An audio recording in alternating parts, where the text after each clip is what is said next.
Walk me through, though, those conversations that you are no doubt having with Mario Draghi about how to wean the country off of dependency on Russian sources of energy, and at the same point have a realistic dialogue about the level of investment that's needed going forward towards the energy transition, as well as making sure that there is a sustainable market of energy in the near term.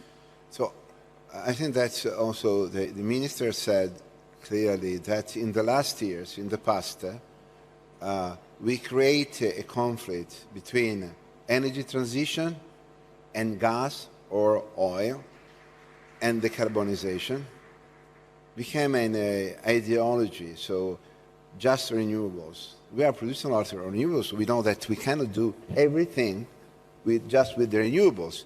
There are a lot of different technologies. But, gas until 2 months ago in Europe, the taxonomy, gas was out.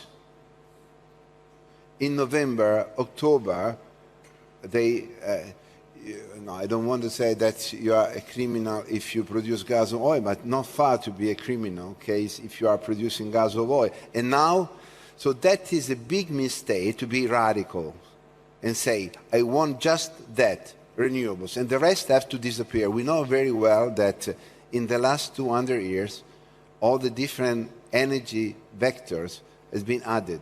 So coal, plus oil, plus gas, and plus renewable. We never found a source or energy source that replaced everything. It's crazy to think that there is something that can replace everything.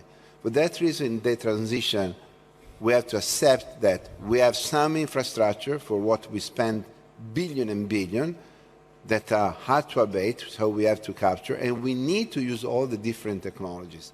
If we think that we have to choose some technology by an ideological approach, it's crazy.